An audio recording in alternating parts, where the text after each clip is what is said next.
everyone! It's nice to see a smiling faces from the different places. By the way, my name is Nolly Cloma, Sales Army Group Head. At before po tayo mag-start, tatandaan nyo po ito palagi. The day you plant the seeds is not the day you eat the fruit. At ito ang aking kwento. Ako po ay sponsor student ng isang Trust Foundation. Ito ay nagsimula sa UK at ako ang kauna-unahang student ng UK Foundation sa Mindanao na nabigyan ng sponsor upang makapagtapos ng pag-aaral. Ako ay nag-aral sa De La Salle John Bosco College sa Surigao del Sur noong 2010-2012. At ang una kong kurso ay Bachelor of Elementary Education. Ito ang pinili kong kurso kasi feel ko na ang talino ko. Pero hindi ko pala kinaya dahil laging may reporting. At yun, tinapos ko na lang ng 1 year. At nagpalit na naman ang kursong Practical Nursing.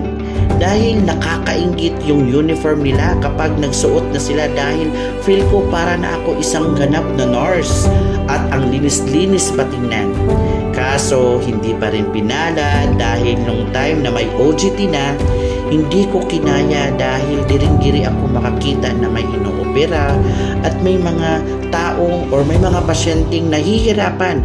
Kaya yun, nag-quit ako dahil parang feel ko hindi na ako bagay sa kursong ito.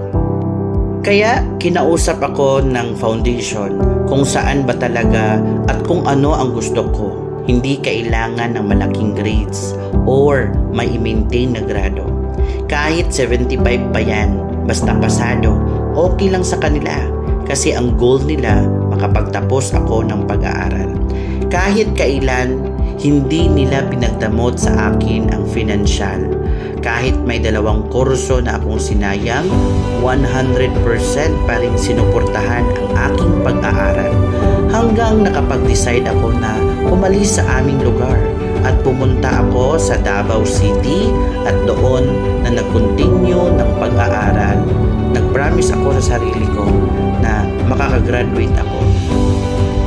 Kasi baka dumating yung time na pagsisihan ko ang lahat. Kaya nagsumikap ako at talagang tinulungan ko ang sarili ko. Kumuha ako ng kursong feel ko na kahit saan ako pumunta, makakapagtrabaho ako agad. Kaya kinuha ko ang kursong BSBA, Major in Financial Management. At napakaganda ng takbo ng aking pag-aaral. Hindi man ako ang pinakamatalino sa klase namin, pero nasa akin ang posisyong presidente. Oo, tama. Ako ay naging president ng Supreme Student Government sa Universidad ng Mindanao at nakapagtapos ng kursong BSBA, Major in Financial Management. Pero alam mo, muntik nang hindi makapag-graduate dahil namatay yung sponsor at may mga bayarin pang hindi na settle. Kaya gumawa ako ng paraan para mabayaran ang huling tuition fee at may magamit ng allowances at pagkain sa araw-araw. Kaya bininta ko lahat ang mga gamit na binigay sa akin para lang matapos ang aking pag-aaral. Ako ay nalungkot at umiyak. Hindi dahil hindi nabayaran ang aking tuition fee, dahil may isang foreigner na naniniwala sa aking kakayahan at lagi niyang paulit-ulit na sinasabi sa akin, pag siya daw ay mawawala, dapat ko daw ibalik sa ibang tao ang kanyang ginawang kabutihan. Kaya may pinag-aral akong 5. Lahat ay nakapagtapos ng high school at may isa akong papaaralin ngayong pasukan para makabawi man ako sa tumulong sa akin. Dahil nawala na yung sponsor, dito ko na nasubukan ang magbalat ng buto para mabuhay. At ang una kong job ay recruitment officer sa Asialink Finance Corporation noong 2017. At ang trabaho ko ay maghanap ng magagaling na ahente at dealer na magbibigay sa akin ng account monthly. At nakapag-recruit ako ng more than 1,000 loan consultant at meron akong 35 na loan consultant na active and 15 dealers. Kaya lagi kong nahihit ang aking target na 5 million at nakuha ko ang Best Recruitment Officer noong 2018 at 2019. Dahil sa aking pagsisikap, ano ba ang lesson dito? Lead with empathy.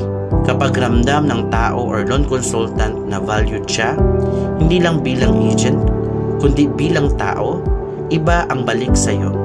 Hindi naman laging tungkol sa policies or rules and leadership. Minsan, it's all about understanding and compassion. Nung time na may malaking offer ang Global Dominion Financing, kuha ko yung posisyong sales representative dahil nung time na yon ay 1% ang incentives kapag may account kang mabubook or marilis.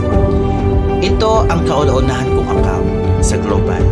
Dahil sinipagan ko, ako ay na-promote bilang sales manager ng refinancing at dito din pinanganak si Jimuel, kauna-unahang sales recruitment associate ko. Kaya tinuro ko sa kanya yung mga natutunan ko sa company. Kaya sabi ko, ang buhay ko ay parang isang sunflower. They turn towards the sun even on cloudy days.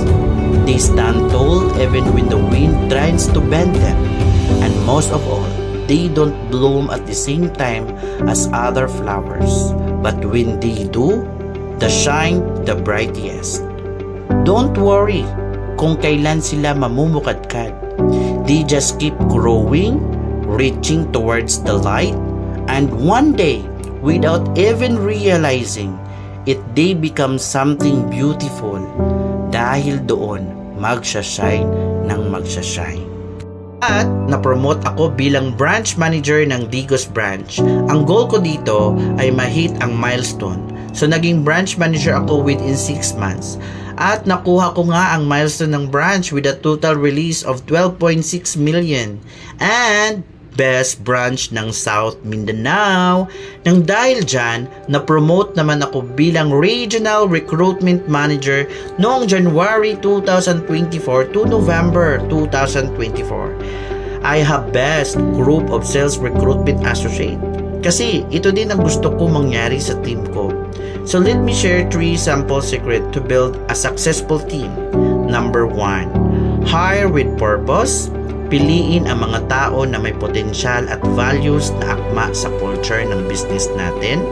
Number 2, invest training.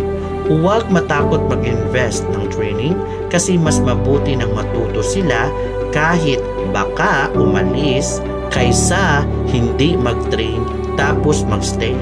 Pangatlo, create a growth culture.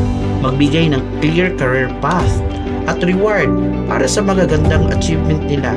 Remember, ang success mo as a leader depends on how many lives you change. Hindi lang ito numbers ha. These are families na mabibigyan mo ng better future. The lesson is simple. Build a team with a purpose. Invest in their growth and create opportunities for them to succeed. Kapag successful ang team mo, successful ka rin. Kaya most of SRA ay naging branch manager na din. At syempre, nakuha ko yung title na undefeated. Dahil dyan, na-promote ako ngayon bilang Sales Army Group Head. At ito ang aking new team. Kaya nagpapasalamat ako sa Global Dominion sa bagong opportunity kang Sir Ariel, Ma'am Morales, Ma'am Gia, and Sir William sa walang sawang support. Again, my name is Dolly Bloma, Sales Army Group Head. Kwento ko lang, meron kaming isang loan consultant.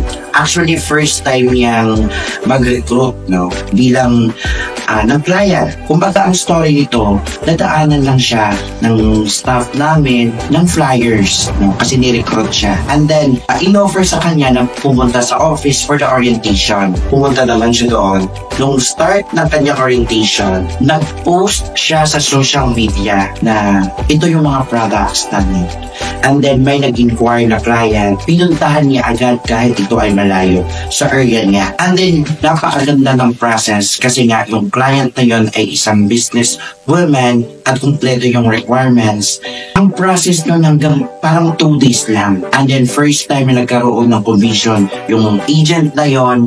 And then natuwa siya kasi hindi niya in-expect pala na legit at totoo pala yung referral fee. Yun, tuloy-tuloy na, naging active na yung agent, nagbigay na ng mga client, at meron na din siyang mga downlines. Ayun, dahil sa Global Dominion, #pwede pala.